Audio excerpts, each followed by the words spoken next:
कल मैंने 39 का कैपिटल ए आपके सामने चर्चा किया था। अब अनुच्छेद 40 आर्टिकल 40 में क्या है? तो राज्य से कही गई ये बात कि राज्य ग्राम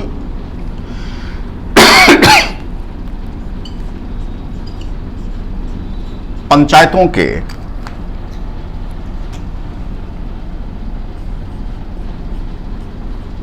गठन का प्रयास करेगा। अब देखिए, इसको हम लोग पढ़ते हैं अलग से, जिसकी हेडिंग होती है लोकल गवर्नमेंट्स या पंचायती राज। तो इसलिए अभी इस पर हम बहस ना करके, बल्कि इस अनुच्छेद 40 में जो लिखी है बात उसको बताएं कि राज्य से बात कही गई। राज्य कौन? अनुच्छेद 36 कि राज्य ग्राम पंचायतों के गठन का प्रयास करेगा तथा उन्हें वो समस्त शक्तियां और प्राधिकार प्रदान करेगा जिससे स्थानीय शासन के रूप में वो कार्य करने में समर्थ हो सके। इसके लिए बहुत सी समितियां बनाई गई, जैसे अशोक मेहता समिति, बलवंत राय मेहता समिति, सादिक अली समिति, जीवीके राव समिति, एमएल सिंधवी समिति, पीके थुंगन समिति।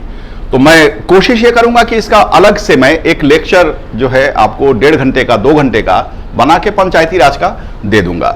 यहां से मैं आगे बढ़ता हूं अनुच्छेद 41 से। अनुच्छेद 41 की क्या हेडिंग है? कुछ दशाओं में शिक्षा, काम और लोक सहायता प्रदान करने की बात की गई है। राज्य से यह बात कही जा रही है क्या कि राज्य अपने आर्थिक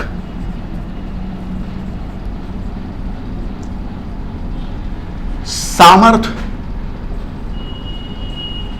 के भीतर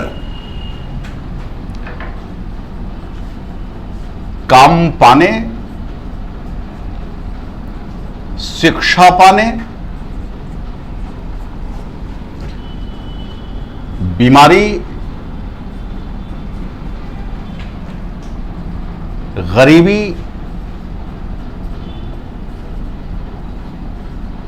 बुढ़ापा और अशक्तता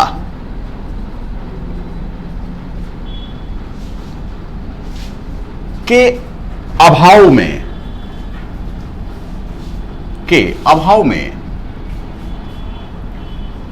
लोक सहायता प्रदान करने का प्रयास करेगा। राज्य से क्या बात कही जा रही है कि राज्य कुछ दशाओं में सर्टेन कंडीशन की बात हो रही है। सर्टेन कंडीशन का मतलब होता है गरीबी रेखा के नीचे जीवन गुजारने वाले लोगों को। क्या कि राज्य अपने आर्थिक सामर्थ्य के भीतर, अपने राज्य के पास जैसे जैसे रिसोर्सेज होते चले जाएं, राज्य क्या करेगा? ऐसे गरीबी रेखा के नीचे जीवन गुजारने वाले लोगों को क्या देगा? काम देगा। तो गरीबी रेखा के नीचे जीवन गुजारने वाले लोगों के लिए ही बेसिकली लाया गया था। क्या लाया गया था? मनरेगा। मनरेगा के रूप में उसे काम दिया गया। लेकिन आज आप देखेंगे कि इस कोविड-19 की महामारी ने मिडिल क्लास और लोअर मिडिल क्लास से वो सारी चीजें छीन लिया है। सारी चीजें वो छीन ली गई हैं।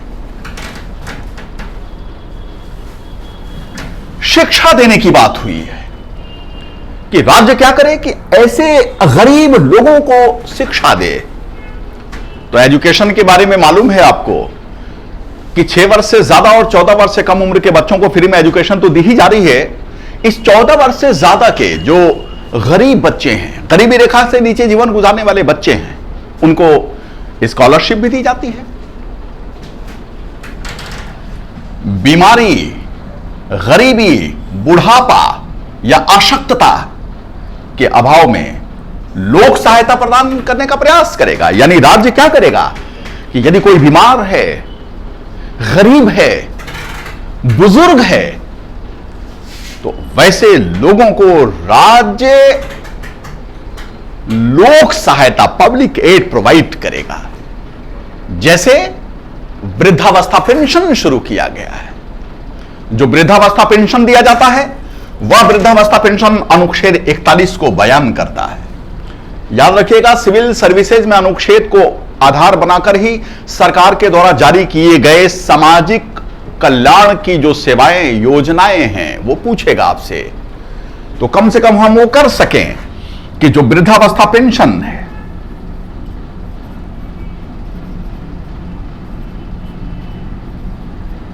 यह वृद्धावस्था पेंशन अनुच्छेद 41 को लागू करने के लिए किया गया है। तो मैं ये कह रहा था अनुच्छेद 41 में, क्या इसमें कहा कि राज्य कुछ दशाओं में जितना उसका आर्थिक सामर्थ्य हो, राज्य की जो आर्थिक सामर्थ्य हो, उस सामर्थ्य की सीमाओं में रहते हुए राज्य क्या करेगा? तो काम देने का प्रयास करेगा, शिक्षा प्रदान करने का प्रयास करेगा। बीमारी, बेकारी, बुढ़ापा और अशक्तता यानी आर्थिक रूप से कमजोर लोगों को आर्थिक मदद प्रदान करेगा, लोक सहायता प्रदान करेगा। तो ऐसे वृद्धावस्था में जिसके जीने का कोई सहारा नहीं है, भारतीय समाज में आप देख रहे हैं कि न्यूक्लियस फैमिली का कॉन्सेप्ट लगातार बढ़ते चला जा रहा है।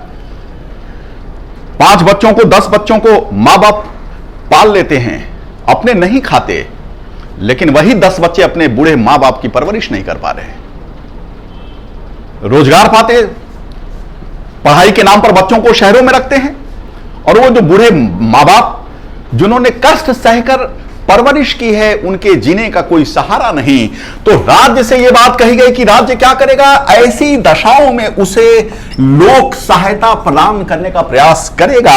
और आपके सामने वृद्धावस्था पेंशन शुरू किया गया। अनुच्छेद 42 काम की न्याय संगत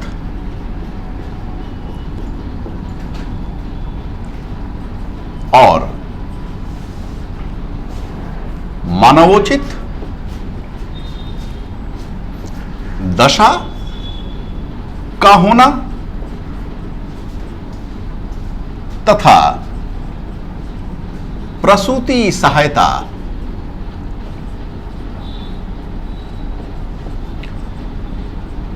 प्रदान करने का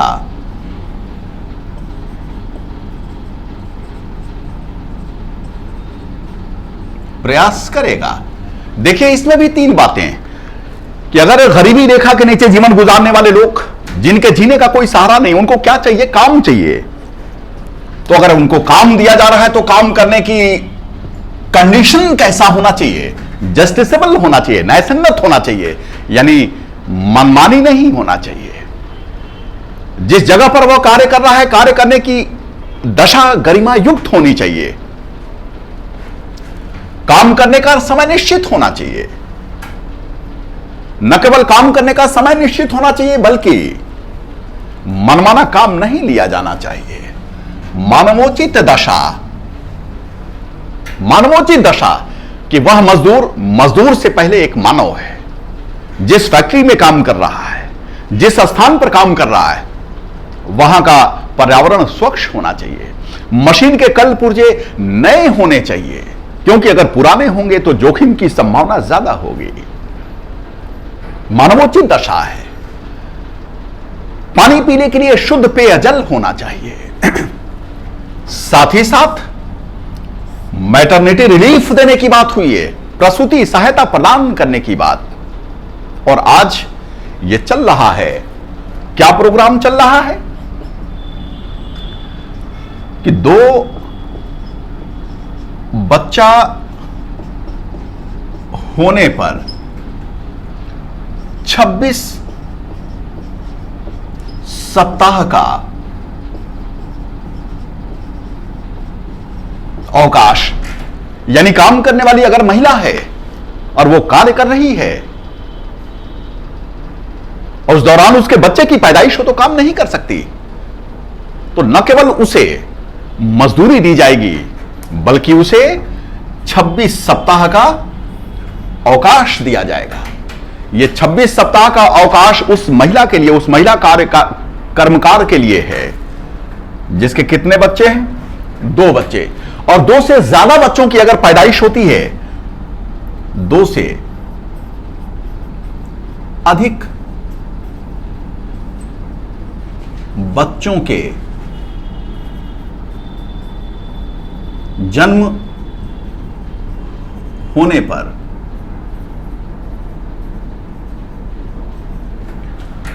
अगर 2 से ज्यादा बच्चे की पैदाइश होती है तो फिर 26 सप्ताह का अवकाश नहीं होगा बल्कि 12 सप्ताह का अवकाश दिया जाएगा। यह अनुच्छेद 42 है। 43 देखिए, अनुच्छेद 43 में क्या बात कही गई है। यह सारे के सारे राज्य के लिए एक डायरेक्शन है और आप देखेंगे कि जो नीति निदेशक तत्व है, इसमें से बहुत से ऐसे नीति निदेशक तत्व है जिसे सुप्रीम कोर्ट ने व्याख्या करते हुए जीवन के अधिकार में शामिल कर लिया, अनुच्छेद 21 में शामिल कर लिया है। तो नीति निदेशक एक तरफ और दूसरे तरफ मूल अधिकार, दोनों परस्पर विरोधी नहीं बल्कि दोनों एक दूसरे के सप्लीमेंट हैं। न केवल व्यक्ति अपने व्यक्तित्व का विकास करेगा बल्कि समाज का भी विकास हो, समाज में रहने वाले लोगों का भी कल्याण हो, यही उद्देश्य है नीति निदेशक तत्व का। 43 कर्मकारों के निर्वाह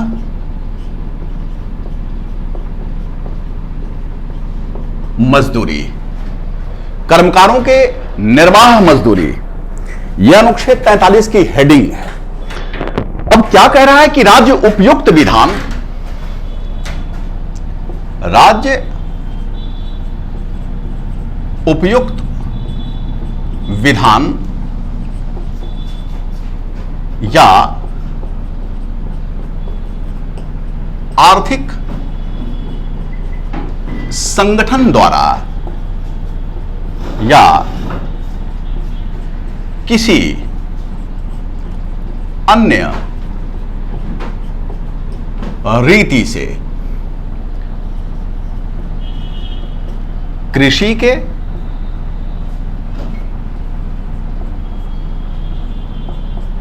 उद्योगों के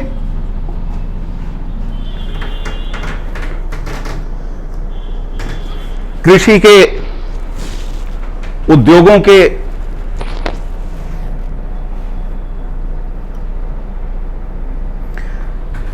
कृषि के उद्योगों के या अन्य प्रकार के सभी या अन्य प्रकार के सभी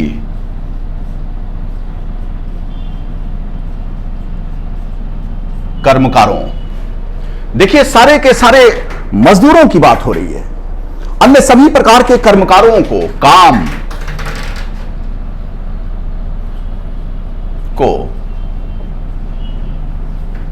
पहली बात यही हो गई कि राज्य क्या करे, कानून के द्वारा, विधान के द्वारा या आर्थिक संगठन के द्वारा या किसी अन्य रीति से कृषि के, उद्योग के या अन्य सभी प्रकार के कर्मकारों के काम दे, निर्वाह मजदूरी, निर्वाह मजदूरी, श्रेष्ठ जीवन स्तर, देखिए कितनी बड़ी बड़ी बातें की जा रही हैं, शिष्ट जीवन स्तर और अवकाश का संपूर्ण उपभोग,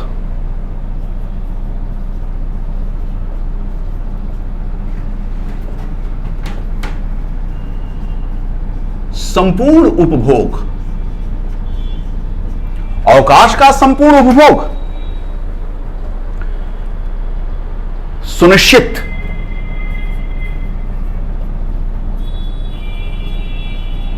करने का प्रयास करें। सामाजिक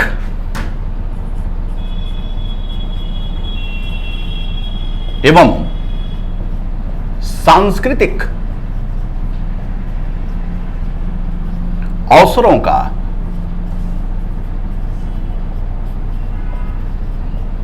उपभोग विशेषता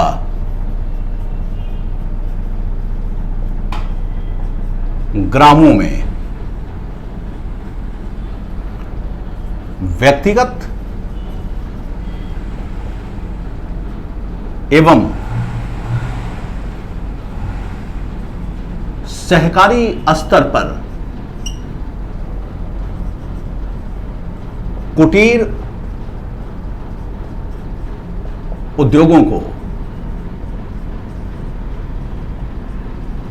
बढ़ावा। देखिए कितनी बड़ी बड़ी बातें कही गई। राज्य से बात कही जा रही है कि राज्य उपयुक्त विधान, ऐसा कानून बनाए या आर्थिक संगठन के द्वारा या किसी अन्य रीति से कृषि के, उद्योगों के या अन्य सभी प्रकार के कर्मकारों को क्या करे, काम दे। काम दे, न केवल काम दे बल्कि अगर काम दिया जाता है तो उस मजदूर को मजदूरी दी जाए। निर्वाह का मतलब होता है गुजारा। मजदूरी दी जाए, निर्वाह मजदूरी, इतनी मजदूरी दी जाए जिससे वह शिष्ट जीवन स्तर यानी बेहतर जीवन को गुजार सके। शिष्ट का मतलब होता है बेटर, गुड लाइफ, बेहतर जीवन गुजार सके। और इतना ही नहीं, वह बेहतर जीवन गुजारने के साथ साथ अवकाशों का न केवल संपूर्ण उपभोग कर सके बल्कि सामाजिक एवं सांस्कृतिक अवसरों को भी कंज्यूम कर सके।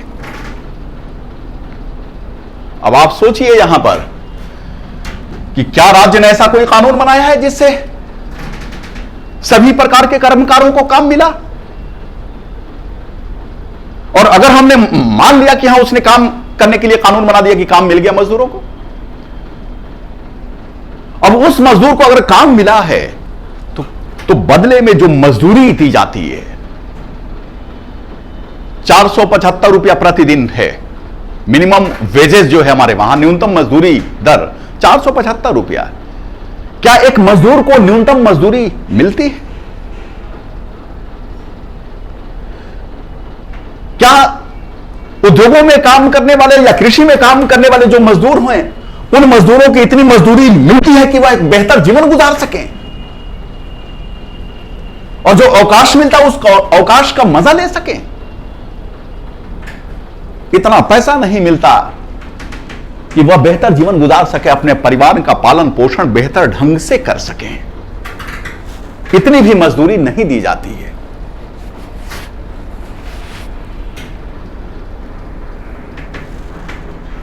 जो राज्य के सामने एक स्केल है, मापदंड रखा गया लोक कल्याणकारी राज्य की स्थापना करना। बनाए ना राज्य कर्मकारों के निर्वाह मजदूरी, पहले तो सभी प्रकार के कर्मकारों को काम दे और काम देने के साथ साथ जब उसे मजदूरी दी जाएगी तो मजदूरी इतनी दी जाए जिससे वह अपना जीवन बेहतर ढंग से गुजार सके। कहां मजदूर बेहतर ढंग से जीवन गुजार पाता है इस महंगाई के दौर में? और रही सही कसर कि वह अवकाश का संपूर्ण उपभोग कर सके। अवकाश का संपूर्ण उपभोग क्या करेगा? ऐसा मजदूर को अगर काम भी मिलता है तो वो नहीं चाहता है कि छुट्टी हो। वो चाहता है कि किसी भी दिन छुट्टी ना हो और हमको वो भी दिन मिल जाए काम जिससे हमको कुछ पैसा मिल जाए। राज्य को यह भी डायरेक्शन दिया गया कि व्यक्तिगत एवं सामूहिक स्तर पर कहां पर गांव में कुटीर उद्योगों को, गांधी जी की सोच, ये गांधी की सोच झलकती है। गांधी की सोच थी कि हैवी इंडस्ट्री से बड़े बड़े उद्योगों से इस देश का डेवलपमेंट नहीं हो सकता, बल्कि छोटे छोटे उद्योगों से, कुटीर उद्योगों से इस देश का विकास होगा, जिसके लिए ग्रामीण उद्योग की स्थापना की गई, खादी ग्राम उद्योग की स्थापना की गई, हस्तशिल्प है राज्य के द्वारा प्रमोट किया जाता है।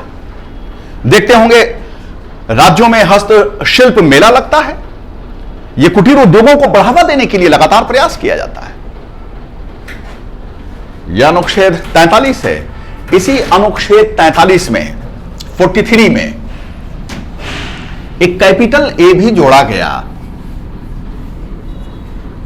Capital A, 43 capital A, 43 capital A, 43 capital A. यह मूल नीति निदेशक तत्व में नहीं था। मूल नीति निदेशक तत्व में नहीं था, यानी वह मूल नीति निदेशक तत्व जो 26 जनवरी 1950 को लागू हुआ, तो जब 26 जनवरी 1950 को लागू हुआ तो उस मूल नीति निदेशक तत्व में नहीं था, बल्कि इसे भी 42वां संविधान संशोधन अधिनियम 1976 के द्वारा जोड़ा गया। 42वां संविधान संशोधन अधिनियम 1976 के द्वारा इसको जोड़ा गया। क्या इसमें प्रोविजन किया गया? उद्योगों के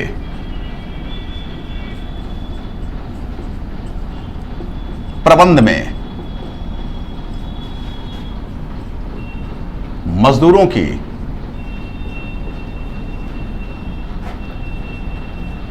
भागीदारी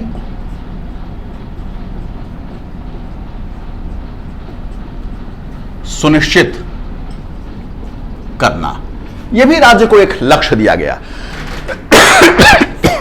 राज्य को यह लक्ष्य दिया गया कि राज्य क्या करे, ऐसा कानून बनाए जिससे उद्योगों के प्रबंध में, मैनेजमेंट में, इंडस्ट्री का जो मैनेजमेंट हो, उस मैनेजमेंट में जो लेबर क्लास है, जो वर्किंग क्लास है, उसका पार्टिसिपेशन हो। उद्योगों के प्रबंध में मजदूरों की भागीदारी हो, उसका पार्टिसिपेशन हो। जाहिर सी बात है कि जब पार्टिसिपेशन होगा तो आप देखते होंगे कि बहुत से इंडस्ट्रीज हैं जहां पर काम करने वाले मजदूर हैं, उस उद्योग से संबंधित कोई भी फैसला लेना होता है तो मजदूरों को उसमें शामिल किया जाता है, भागीदार बनाया गया, मैनेजमेंट में उसको शामिल किया गया, और यह भी तय कि वह उद्योग अगर फायदे में जाएगा तो फायदे में भी उसे पार्टिसिपेट कराया जाएगा और उसे बोनस दिया जाएगा। ऐसे ही इसका 43 का बी, 43 का बी यह भी नहीं था। 97वां संविधान संशोधन अधिनियम 2011, 97वां संविधान संशोधन अधिनियम 2011 के द्वारा इसे जोड़ा गया। क्या सहकारी समितियों को बढ़ावा देना, जो कोऑपरेटिव कमिटीज हैं, ऐसे सहकारी समितियों को राज्य क्या करेगा? बढ़ावा देने का प्रयास करेगा। कोऑपरेटिव कमेटी का काम होता है एक दूसरे का सहयोग करना, और इस स्तर पर आज देख रहे होंगे कि बहुत से ऐसी सहकारी समितियां हैं जो लोगों की मदद करती है। अनुच्छेद 44,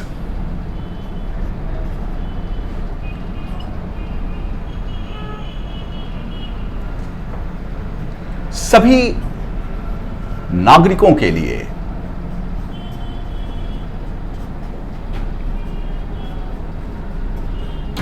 समान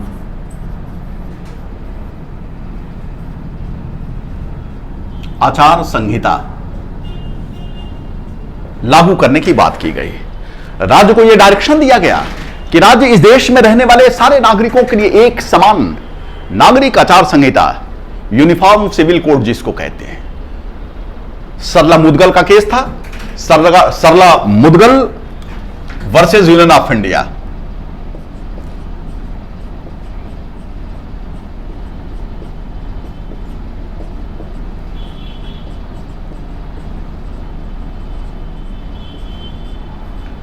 (1995) में सरला मुदगल बनाम भारत संघ 1995 के केस में सुप्रीम कोर्ट ने यह कहा कि राज्य सिविल यूनिफॉर्म कोड को लागू करे, उस डायरेक्शन में काम करे। 1995 के बाद से भी बहुत से फैसलों में सुप्रीम कोर्ट ने सिविल यूनिफॉर्म कोड को लागू करने की बात की, लेकिन आज तक यह लागू नहीं हुआ। वजह उसका कि हमारे देश में बहुत से धर्म के मानने वाले लोग हैं, और धर्म के मानने वाले लोग हैं तो उनके रीति रिवाज भी अलग हैं, संपत्ति के संदर्भ में कानून भी उनका अलग है।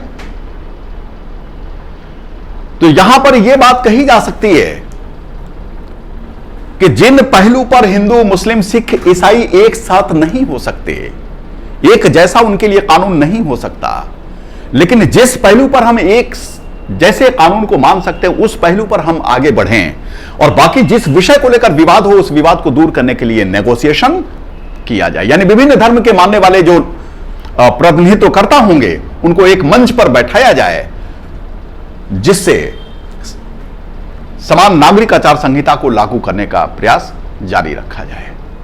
ये तो 44 है।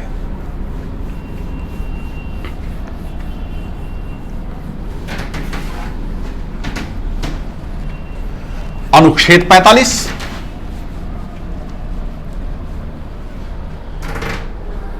आर्टिकल 45 6 वर्ष से कम आयु के बालक को शिक्षा प्राप्त करने का अवसर प्रदान करने का प्रयास करेगा। आज जो राइट टू एजुकेशन है कि राज्य 6 वर्ष से अधिक और 14 वर्ष से कम आयु के बालक को निःशुल्क शिक्षा प्रदान करेगा, यह पहले इसी अनुच्छेद 45 में था। यह पहले नीति निर्देशक तत्व था।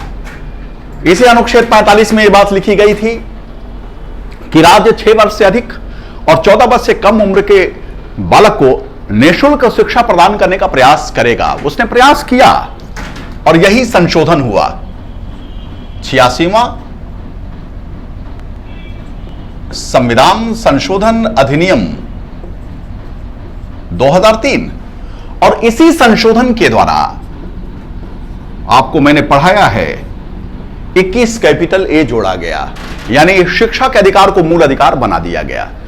तो जब अनुच्छेद 45 का विषय इसमें रख दिया गया तो अनुच्छेद 45 खाली हुआ, और जब खाली हुआ तो 6 वर्ष से कम आयु के बालक की बात की गई कि उसको भी शिक्षा प्रदान करने का अवसर दिया जाए।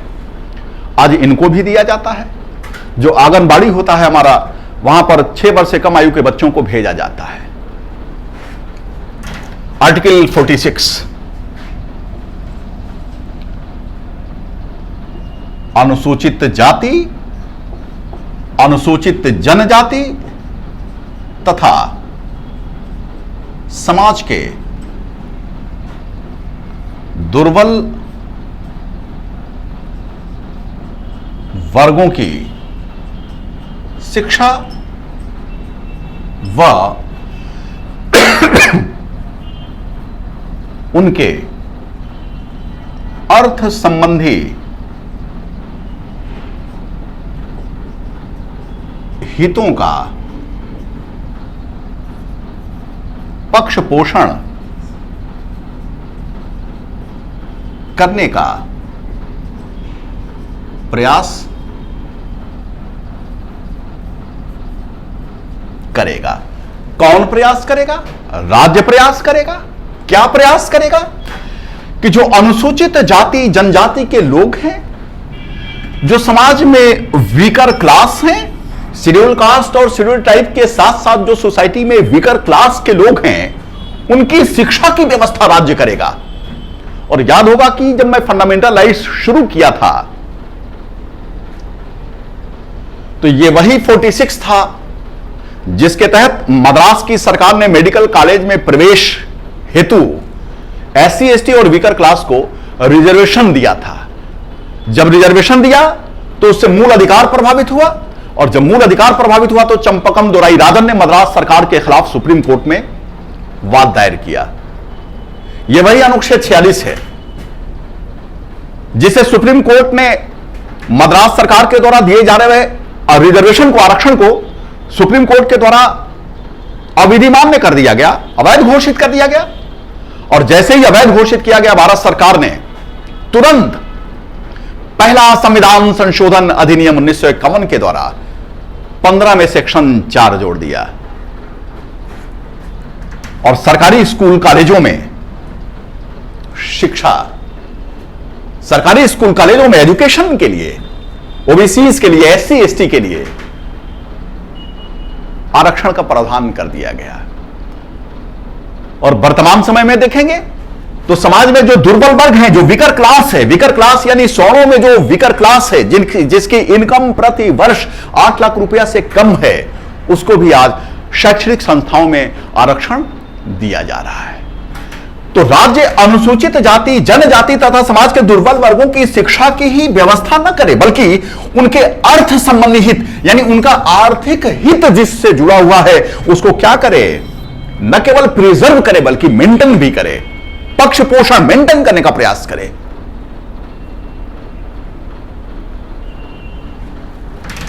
तो इसमें दो बातें हैं। एक बात तो शिक्षा तक रह जाती है, इस शिक्षा को तो लागू कर दिया गया है नीति निदेशक तत्व को, लेकिन उनके अर्थ संबंधी हितों को बढ़ावा देने की कोई कोशिश नहीं की गई है। आज भी अनुसूचित जाति जनजाति के लोग होंगे जिस कार्य को करके वो अपने जीवन को गुजारते हैं, जो भी कार्य करते हैं उस कार्य के बदले जो उनको मिलता है जिससे वो अपना जीवन गुजारते हैं, लेकिन वो कार्य ऐसा होता है जिस कार्य को करने में डिग्निटी तार तार हो जाती है, मानव गरिमा धूमिल होती है और गरिमा का अधिकार जीवन के अधिकार में शामिल है। निश्चित रूप से सरकार को इस दिशा में प्रयास करना चाहिए। 47 देखिए,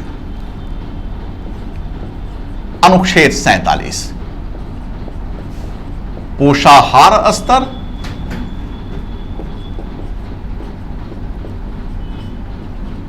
जीवन स्तर में वृद्धि तथा लोक स्वास्थ्य में सुधार का प्रयास करें। साथ ही साथ मादक पेय पदार्थों,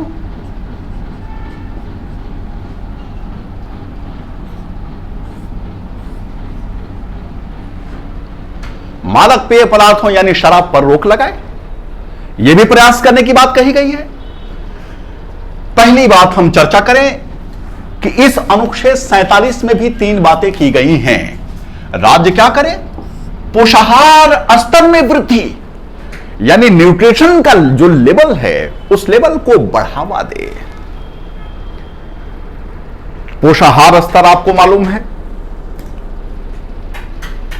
हम सारे लोग, आप सारे के सारे लोग कंपटीशन की तैयारी कर रहे हैं और हर व्यक्ति को एक बैलेंस डाइट लेना चाहिए, संतुलित आहार लेना चाहिए।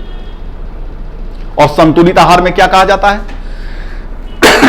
एक निश्चित मात्रा में कार्बोहाइड्रेट प्रतिदिन, vitamins, minerals, protein, fats, carbohydrates आदि लेना चाहिए। अगर हम संतुलित आहार नहीं लेते तो संतुलित आहार की कमी से जो बीमारी होती है उसी को हम कुपोषण कहते हैं। बैलेंस डाइट के एब्सेंसी में जो बीमारी होती है उसी को हम कुपोषण कहते हैं। और कुपोषण के शिकार सबसे ज्यादा कौन होता है? बच्चे होते हैं। रिकेट्स रोग होता है, हड्डियां टेढ़ी मेढ़ी होती हैं।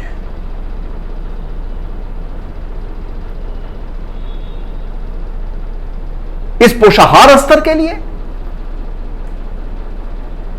प्रोविंशियल सिविल सर्विसेज में एक पद होता है जिसको हम बोलते हैं चाइल्ड डेवलपमेंट प्रोजेक्ट ऑफिसर, बाल विकास परियोजना अधिकारी। उस बाल विकास परियोजना अधिकारी का यह कर्तव्य होता है, उसकी जिम्मेदारी होता है कि ऐसे क्षेत्रों की पहचान करे जहां पर रहने वाले बच्चे संतुलित आहार के शिकार हैं, जहां के रहने वाले बच्चे कुपोषण से ग्रसित हैं, पहचान करे और वहां पर पौष्टिक तत्वों का वितरण करे, वितरण कराने का प्रबंध करे। लेकिन यह तो बहुत खुली बात है कि जैसे दलिया होता है, पंजीरी होती है, आता है कुपोषण से लड़ने वाले बच्चों को बांटने के लिए, फ्री में बांटने के लिए, लेकिन वहीं से वो बेच दिया जाता है, करप्शन इन्वॉल्व हो जाता है। जीवन स्तर में वृद्धि, लिविंग स्टैंडर्ड को बढ़ावे राज्य। और जीवन स्तर में तभी वृद्धि होगी जब सोर्स ऑफ इनकम बढ़ेगा, जब आय के स्रोत बढ़ेंगे। और आय के स्रोत बढ़ाने का सबसे बेहतर तरीका क्या होता है? क्रिएशन ऑफ एम्प्लॉयमेंट, रोजगार का सृजन। और आज रोजगार का क्या आलम है, यह किसी से छिपा नहीं है। राज्य से यह भी बात कही जा रही है क्या कि पब्लिक हेल्थ में रिफॉर्म करे, लोक स्वास्थ्य में सुधार करे। और पब्लिक हेल्थ में सुधार करने के लिए क्या कहा गया कि मादक पेय पदार्थों पर रोक लगाया जाए, प्रोहिबिटेड किया जाए। और सुप्रीम कोर्ट का यह निर्णय भी आप लोगों को मालूम कि सुप्रीम कोर्ट ने क्या निर्णय दिया। सुप्रीम कोर्ट का निर्णय कि जहां पर मानव बस्ती रहती है वहां पर शराब की दुकान नहीं होगी, जहां पर स्कूल कॉलेज होंगे वहां के इर्द गिर्द में शराब की दुकानें नहीं होंगी। नेशनल हाईवे से 300 या 500 मीटर की दूरी पर शराब की दुकानें होंगी। लेकिन आज आप जहां पे रहते होंगे, मैं जहां पे रहता हूं, उसके अगल बगल शराब की दुकानें। पब्लिक हेल्थ इससे प्रभावित हो रहा है। लोक स्वास्थ्य में सुधार करने के लिए ही सरकार ने क्या किया? सार्वजनिक स्थानों पर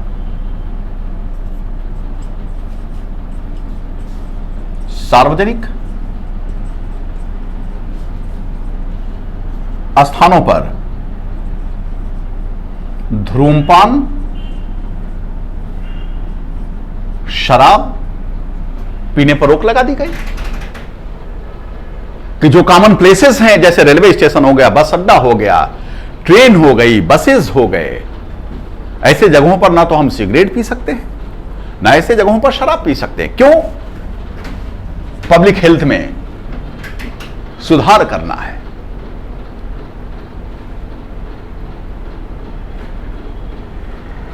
और आज आप देखेंगे तो इसी पब्लिक हेल्थ में सुधार करने के लिए यह भी कहा जा कि सार्वजनिक स्थानों पर कोई थूके ना।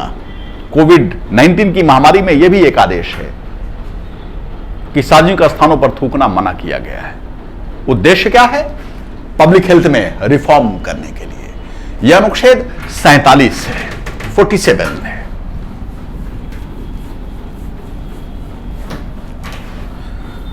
फोर्टी 48 बहुत महत्वपूर्ण है।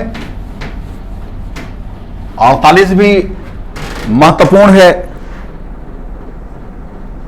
और जानना हम सारे लोगों के लिए जरूरी है। 48 पर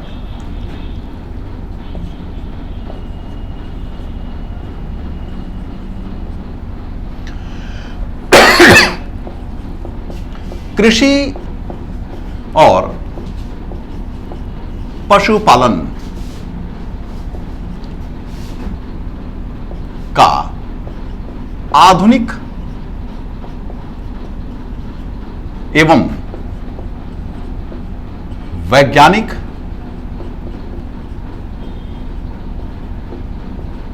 ढंग से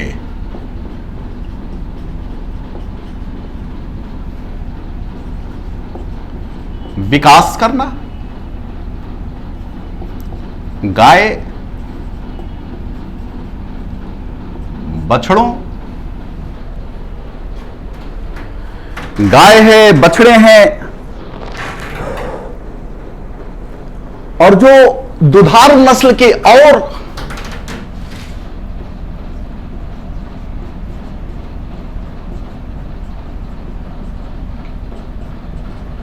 पशु हैं, इनके बारे में देखिए क्या कहा जा रहा है। वध का प्रतिषेध। हम पहले इस पर चर्चा करें।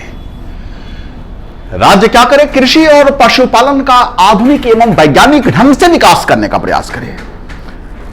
आज आप लोग आंकड़ा पढ़ते होंगे कि जो हमारे 3 क्षेत्र हैं, प्राइमरी सेक्टर, सेकेंडरी सेक्टर और टर्शियरी सेक्टर, आजादी के बाद से आप देखेंगे तो प्राइमरी सेक्टर का जीडीपी में रोल ज्यादा था, टर्शियरी सेक्टर का कम था। लेकिन आज सर्विस सेक्टर बूम कर गया है और कृषि क्षेत्र बहुत नीचे आ गया है।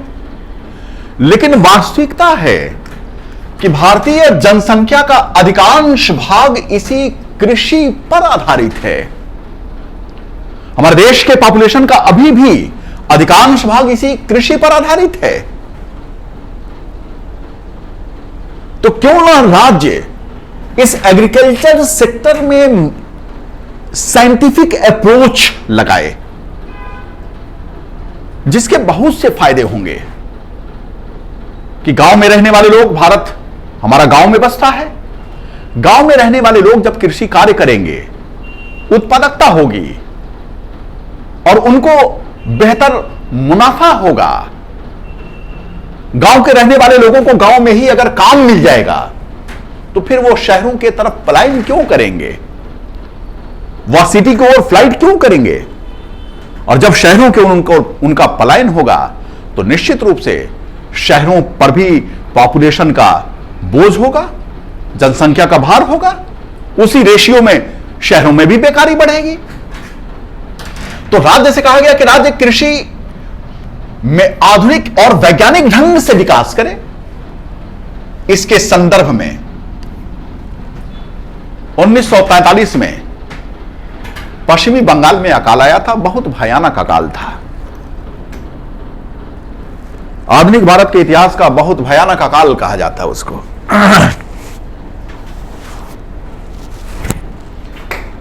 हमारे देश का पार्टीशन हुआ, उस अकाल के बाद देश का विभाजन भी हुआ, और जब देश का विभाजन हुआ तो अधिकांश नहरें पाकिस्तान में चली गईं, जिसकी वजह से आप पढ़े होंगे एनसीईआरटी में, तो पाकिस्तान को नहरों का देश भी कहा जाता है। अधिकांश नहरें पाकिस्तान चली गईं, सिंचाई के साधन हमारे वहां नहीं थे। और जब पहली पंचवर्षीय योजना लाई गई 1951 में, तो उस पंचवर्षीय योजना का थीम क्या था? खाद्यान्न पदार्थों में आत्मनिर्भरता, और कृषि क्षेत्र को सर्वोच्च प्राथमिकता दी गई। मैक्सिको,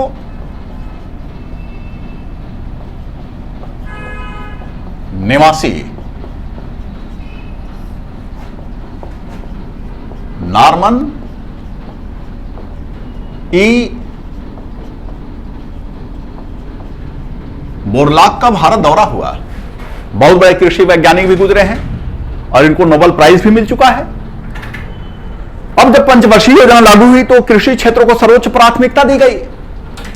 तो जब नॉर्मन ई बोरलॉग जैसे कृषि वैज्ञानिकों का भारत दौरा हुआ तो इनका सुझाव था, क्या सुझाव था? कि सिंचाई के साधनों का विकास किया जाए, उर्वरक का प्रयोग किया जाए, बेहतर तकनीकी का इस्तेमाल किया जाए, उन्नत किस्म के बीजों का प्रयोग किया जाए। और जब हमने उस सुझाव पर अमल किया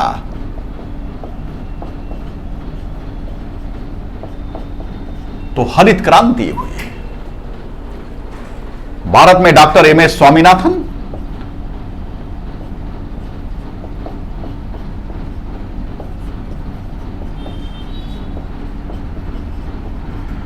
भारत में डॉक्टर एम.एस. स्वामीनाथन के नेतृत्व में उस पर अमल किया गया और हरित क्रांति हुई।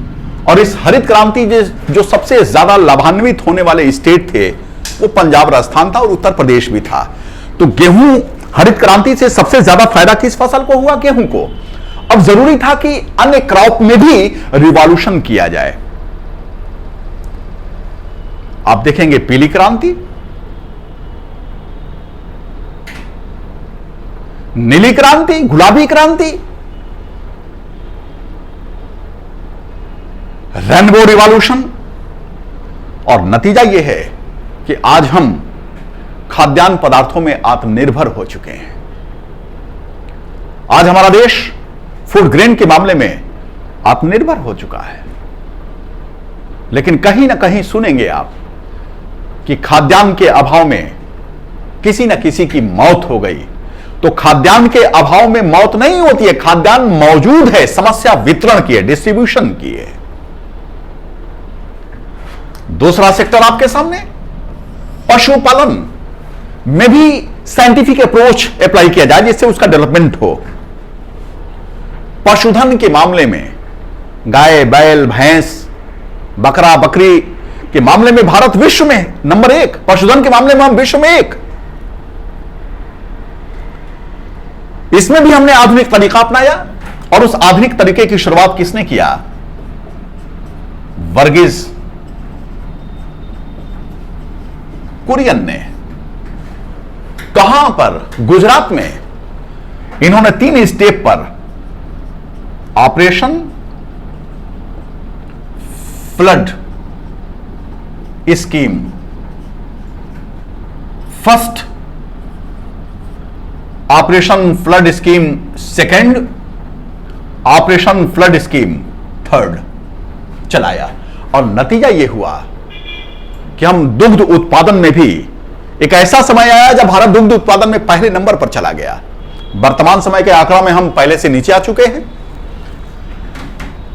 तो इन्हीं वर्गीज कुरियन के नेतृत्व में हमने पशुपालन में भी वैज्ञानिक तरीका अपनाया जिसका नतीजा यह हुआ कि दुग्ध उत्पादन में भी हम आत्मनिर्भर हो चुके हैं। लेकिन विडंबना है कि उपलब्धता कम है, पॉपुलेशन ज्यादा होने की वजह से। इसी को हम व्हाइट रिवॉल्यूशन या श्वेत क्रांति कहते हैं। यह पशुपालन के मामले में। तो जब हमने पशुपालन में साइंटिफिक अप्रोच अप्लाई किया तो साथ ही साथ राज्य से हम क्या उम्मीद करते हैं कि गाय, बछड़ा और दुधारू नस्ल की जो पशुएं हैं उनके वध का प्रतिषेध करे, रोक लगाए। बिल्कुल रोक लगाना चाहिए। और यह केवल मेरे हित में नहीं बल्कि हमारे समाज के हित में है, लोक कल्याण के हित में है। लेकिन ऐसे सामाजिक विषय को राजनीतिक विषय बना दिया गया, पॉलिटिकल इश्यू बना दिया गया। आप देखे होंगे कि गाय के नाम पर बहुत से लोगों की हत्याएं हुई, मॉब लिंचिंग हुई। उत्तर प्रदेश में भारतीय जनता पार्टी की हमारी सरकार है। उत्तर प्रदेश में गौवध पर प्रतिषेध। तो मेरी तो यह सोच है कि उत्तर प्रदेश में ही गौ हत्या पर, बछड़ों पर के वध पर प्रतिषेध क्यों? पूरे भारत में क्यों नहीं? पूरे भारत में क्यों नहीं? गोवा में भारतीय जनता पार्टी की सरकार, वहां पर भी गौ वध पर प्रतिषेध होना चाहिए, प्रोहिबिट कर देना चाहिए। महाराष्ट्र में भी इसके पहले बीजेपी की सरकार थी, वहां पर भी रोक लगना चाहिए। जिन जिन राज्यों में बीजेपी की सरकार है वहां पर भी इनके वध का प्रतिषेध होना चाहिए, रोक लगनी चाहिए, सख्त से सख्त कानून बनने चाहिए। और अगर राज्य करने में आनाकानी करते हैं तो भारत में भी हमारे भारतीय जनता पार्टी की सरकार है, पार्लियामेंट के पास कानून है कि इसको लागू करने के लिए कानून बना दे। लेकिन हिंदू मुसलमान को गाय के नाम पर क्या किया गया? लड़ाया गया।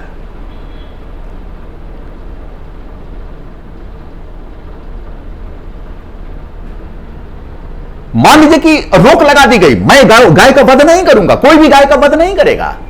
लेकिन आप देखिए कि मीट के निर्यातक देशों में भारत पहले नंबर पर है। कौन निर्यात कर रहा है? मैं तो निर्यात नहीं कर रहा हूं, भारत सरकार कर रही है ना। और निर्यात तब होगा जब उसका वध होगा। अब 47 तो यह कह रहा है कि 48 तो यह कह रहा है कि इसके वध पर रोक लगाई जाए। निश्चित रूप से लगाया जाना चाहिए। ऐसे विषय को वोट बैंक की राजनीति के रूप में इस्तेमाल नहीं किया जाना चाहिए।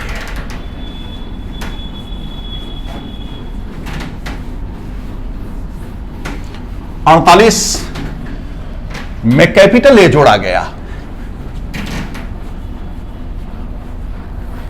अब एक साथ मैं लिख दूं आप लोगों को 39 कैपिटल ए, 43 कैपिटल ए,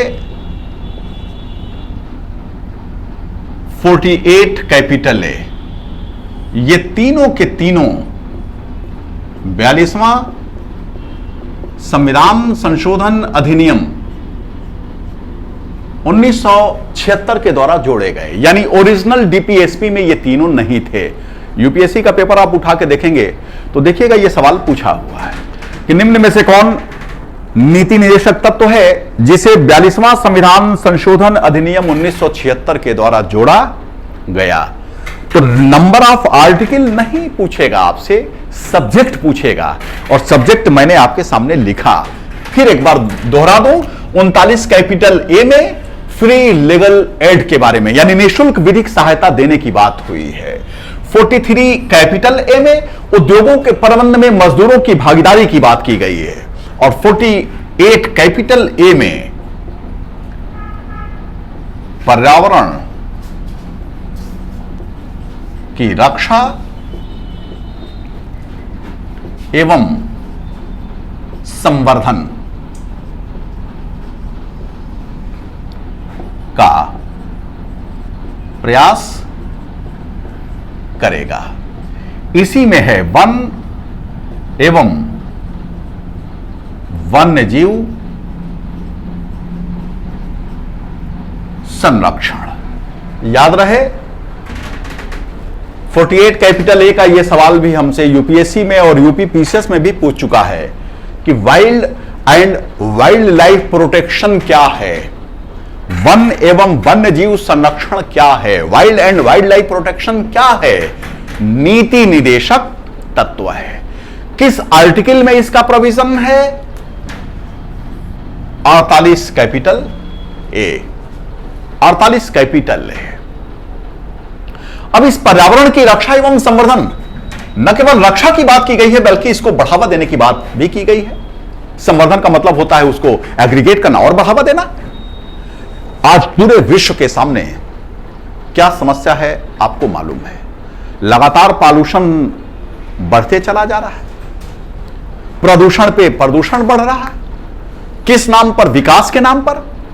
तो विकास के नाम पर हम क्या कर रहे हैं?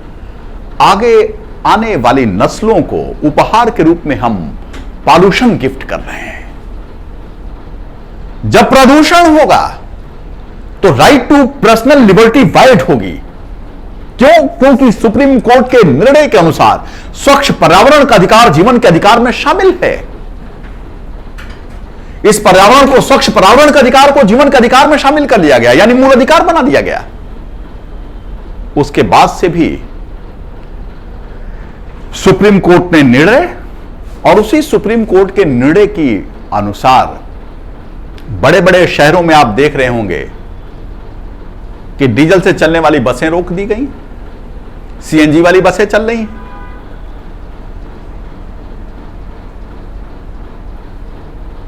लेकिन ऐसे सीएनजी या डीजल से काम होने वाला नहीं है। इसके लिए जरूरी है कि विकास का वह मॉडल अपनाया जाए, डेवलपमेंट का वह मॉडल अपनाया जाए जिस मॉडल के अनुसार हम न केवल अपना विकास भी कर सकें बल्कि समाज को क्षति न पहुंचाएं। आर्थिक संसाधनों का दोहन करें लेकिन वैज्ञानिक ढंग से, इस तरीके से उसका दोहन करें जिससे पर्यावरण को नुकसान न हो। इसी को हम नाम देते हैं ग्रीन मॉडल, हरित मॉडल। और हरित मॉडल वह कहलाता है जिसमें व्यक्ति विकास भी करेगा, डेवलपमेंट भी होगा, लेकिन पर्यावरण को कोई नुकसान नहीं होगा। यह अनुच्छेद 48 का कैपिटल ले, क्योंकि क्रैश कोर्स है और एग्जाम के व्यू से मैं आप लोगों को बता रहा हूं। अदरवाइज जब इसकी चर्चा होती है तो घंटा 1.5 घंटे की चर्चा होती है। कोटो प्रोटोकॉल भी आता है, मॉन्ट्रियल की संधि भी आती है, स्टॉकहोम भी आता है, सिंगापुर भी आता है, सारी बातें आती हैं। 49 राष्ट्रीय महत्व के स्मारकों, वस्तुओं व स्थानों की रक्षा की बात की गई है। जो हमारे राष्ट्रीय महत्व के स्मारक हैं, जो हमारे राष्ट्र के गौरव हैं, नेशनल इंपॉर्टेंस के जो स्मारक हैं, जो हमारे नेशन को रिप्रेजेंट करते हैं, राज्य की जिम्मेदारी है राज्य क्या करे, उनकी रक्षा करे। चाहे खजुराहो का हमारा मंदिर हो, चाहे प्रयागराज का आनंद भवन हो जो राष्ट्र को समर्पित हो चुका है, या शहीद चंद्रशेखर आजाद पार्क हो, यह भी स्थान है, उनमें लगी हुई उनकी मूर्ति है जो राष्ट्रीय महत्व का हमारे लिए स्मारक है। जब ऐसे स्मारकों को देखते हैं तो हमें राष्ट्र का इतिहास याद आता है, देश की आजादी के लिए बलिदान करने वाले लोगों का इतिहास याद आता है। कुतुब मीनार है, लाल किला है, ताजमहल है, ये राष्ट्रीय महत्व के स्मारक हैं। इसका मान सम्मान राष्ट्र के साथ जुड़ा है, इनकी रक्षा करने का प्रयास करें। लेकिन आप देखेंगे इन्हीं राष्ट्रीय महत्व के स्मारकों में से एक स्मारक लाल किला है, जिसे प्राइवेट सेक्टर को दे दिया गया। हमारी भारत सरकार उसकी रखरखाव नहीं कर सकती, कोई निजी व्यक्ति उसकी रखरखाव करेगा। यह अपनी जिम्मेदारी से मुकर जाना है। कुछ ऐसी चीजें होती हैं जो हम किसी भी कीमत पर किसी दूसरे को दे नहीं सकते। यह हमारे राष्ट्र के अस्तित्व के साथ जुड़ा हुआ है। जब हम आनंद भवन देखते हैं तो हमको याद आता है कि यह वो स्थान है जहां पर हमारे राष्ट्रीय आंदोलन को संचालित करने के लिए कांग्रेस की मीटिंग हुआ करती थी, जहां पर हमारे नेशनल हीरो बैठा करते थे।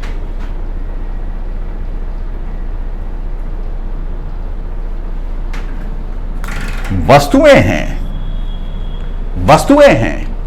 महाराणा प्रताप का भाला तो टीपू सुल्तान की तलवार भी है, चंद्रशेखर आजाद का पिस्टल भी है, यह राष्ट्रीय धरोहर है। ऐसे वस्तुओं को म्यूजियम में रखा जाता है और अंतर्राष्ट्रीय स्तर पर इनकी तस्करी होती है, निर्यात होता है, राज्य उस पर रोक लगाए। स्थानों की रक्षा करना, बहुत से ऐसे स्थान हैं जो इतिहास के विद्यार्थी होंगे, जनरल स्टडीज में भी आप पढ़ते होंगे कि इस प्रयागराज में शंकरगढ़ नामक जगह है, या उधर आप चले जाइए तो मिर्जापुर का स्थान है, पुरातात्विक लिहाज से बहुत महत्वपूर्ण होते हैं। ऐसे स्थानों की जब खुदाई होती है तो उस खुदाई से कुछ वस्तुएं मिलती हैं और भारत सरकार तुरंत उन्हें अपने नियंत्रण में ले लेती है, और ऐसे वस्तुओं को कहां रखा जाता है? म्यूजियम में रखा जाता है। यह अनुच्छेद 49 है। 50 बहुत छोटा अनुच्छेद 50।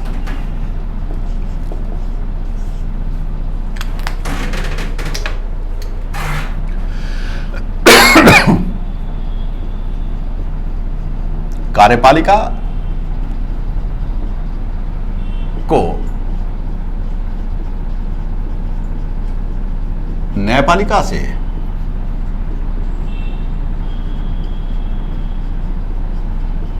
पृथक करना। राज्य यह भी करे क्या कि एग्जीक्यूटिव को जुडिशरी से अलग किया जाए। इसी को हम शक्ति पृथककरण,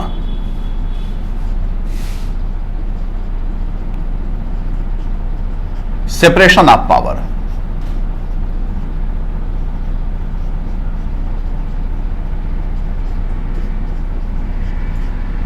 सेपरेशन ऑफ पावर कहते हैं।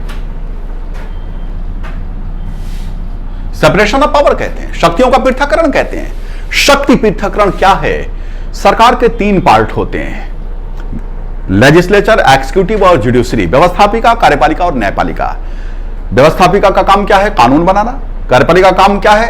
एप्लीकेशन का, एक्सक्यूशन का। और न्यायपालिका का काम क्या है? न्याय निर्णय का। तीनों की शक्तियां क्या होंगी? अलग अलग, पृथक पृथक होंगी। यह सिद्धांत दिया किसने था?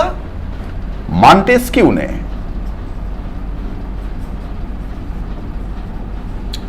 स्पिरिट ऑफ लॉज नामक पुस्तक इसने लिखी। मॉन्टेस्क्यू का यह कहना कि लोकतंत्र में भी व्यक्ति की स्वतंत्रता या उसका अधिकार सुरक्षित रहे, सुरक्षित रहने की शर्त होगी कि सरकार के तीनों अंगों की शक्तियां अलग अलग हों, पृथक पृथक हों। तो व्यक्ति की स्वतंत्रता को सुरक्षित रखने के लिए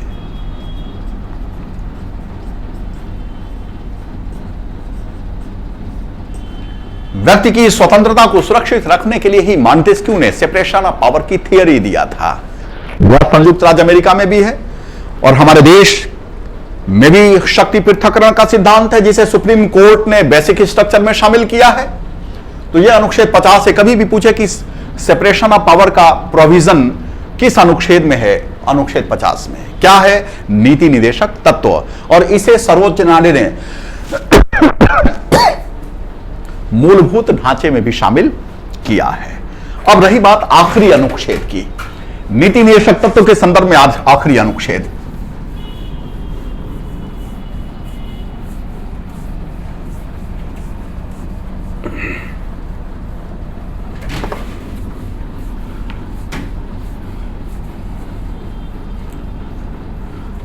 अनुच्छेद 51 51 अंतर्राष्ट्रीय शांति एवं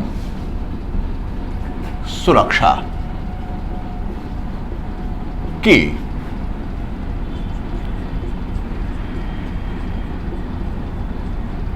अभिवृद्धि का प्रयास, अंतर्राष्ट्रीय विवादों का,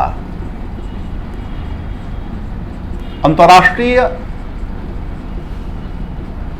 विवादों का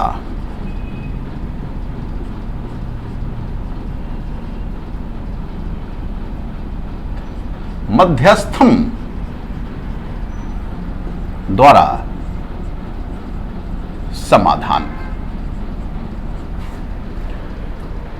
यह अनुच्छेद 51 है जो हमारे देश की फॉरेन पॉलिसी का आधार कहा जाता है।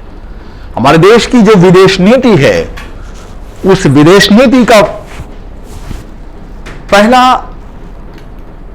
आधार ही है क्या कि भारत सरकार अंतर्राष्ट्रीय शांति और सुरक्षा को बढ़ावा देने के लिए लगातार कोशिश करेगी। जब देश हमारा आजाद हुआ तो उसी आजादी का इधर दौर चल रहा था, दूसरी तरफ अंतर्राष्ट्रीय शांति और सुरक्षा को सबसे पहले खतरा जो आया वह कोरिया संकट को लेकर आया। उसके बाद आप देखेंगे सुएज नहर संकट 1956 का था और वह भारत जो वसुधैव कुटुंबकम की बात करता है, 1961 में चीन के साथ युद्ध हुआ।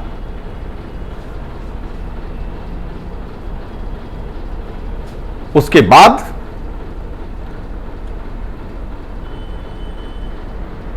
जो रियलिस्टिक अप्रोच था वो हमारे फॉरेन पॉलिसी में देखी, क्योंकि श्रीमती गांधी आ चुकी थी, लाल बहादुर शास्त्री भी थे, श्रीमती इंदिरा गांधी भी आ चुकी थी और भारत को एक पावर के रूप में प्रोजेक्ट किया गया 1974 में। 1979 में अफगानिस्तान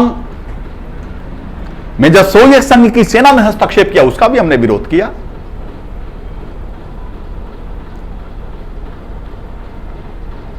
चाहे वियतनाम की घटना हो, चाहे सोवियत संघ की घटना हो, या पूर्वी तिमोर की घटना हो, या सिएरा लियोन की घटना हो, जहां कहीं पर भी अंतर्राष्ट्रीय शांति और सुरक्षा को खतरा हुआ, वहां पर हमने संयुक्त राष्ट्र संघ के बैनर तले वर्ल्ड पीस कीपिंग फोर्स के रूप में बहुत बेहतर ढंग से काम भी किया है। हमारे फॉरेन पॉलिसी, हमारी न्यूक्लियर जो डॉक्ट्रिन है, हमारा जो परमाणु सिद्धांत है, उस परमाणु सिद्धांत का पहला वाक्य है नो फर्स्ट यूज। हम किसी भी देश के ऊपर पहली बार परमाणु शक्ति का इस्तेमाल नहीं करेंगे जब तक कि वो हमारे ऊपर नहीं करता, और अगर कोई देश हमारे ऊपर न्यूक्लियर वेपन्स का इस्तेमाल करता है तो फिर हम उसको छोड़ेंगे भी नहीं, लेकिन no first use nuclear weapons. कहने का उद्देश्य कि जहां कहीं पर भी अंतर्राष्ट्रीय शांति और सुरक्षा को खतरा हुआ, वहां पर हम संयुक्त राष्ट्र संघ के बैनर तले लगातार काम करते चले आ रहे हैं। इसी अनुच्छेद 51 में यह भी बात कही गई कि जो भी अंतर्राष्ट्रीय विवाद होगा, जो भी इंटरनेशनल डिस्प्यूट होगा, ऐसे डिस्प्यूट को हम आर्बिट्रेशन के थ्रू हल करने की कोशिश करेंगे, न कि युद्ध के द्वारा। हमने कभी भी युद्ध को प्रश्रय नहीं दिया, हमेशा नेगोशिएशन के थ्रू, बातचीत के थ्रू हमने समस्या के समाधान की कोशिश की है। यहां पर आपका समाप्त होता है नीति निर्देशक तत्व। इस नीति निर्देशक तत्व के बाद देखिए मूल कर्तव्य की बात है। आप लोगों की तरफ से मूल कर्तव्य की भी बात भी आई थी, तो मूल कर्तव्य पर एक बात मैं आप लोगों से कहूं कि कुछ फैक्ट्स हैं जिसको मैं आपको बता दूं कि जो फंडामेंटल ड्यूटीज है, मूल कर्तव्य,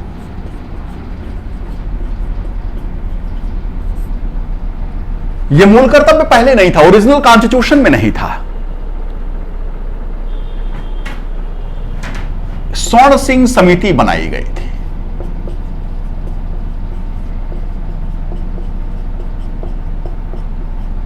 नाइनटीन 1975 में, और इसी स्वर्ण सिंह समिति ने फंडामेंटल ड्यूटीज के बारे में रिकमेंडेशन सरकार को दिया था, अपनी सिफारिश दी थी, और इसी की सिफारिश पर संशोधन हुआ 42वां,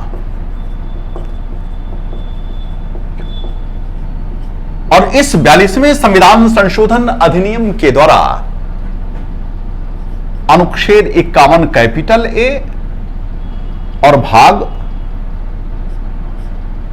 4 कैपिटल ए जोड़ा गया। अनुच्छेद 51 मूल कर्तव्य, भाग 4 का मूल कर्तव्य से संबंधित है। तो जब 1976 में मूल कर्तव्यों को संविधान में जोड़ा गया तो उस वक्त 10 मूल कर्तव्य थे, 10 मूल कर्तव्य थे।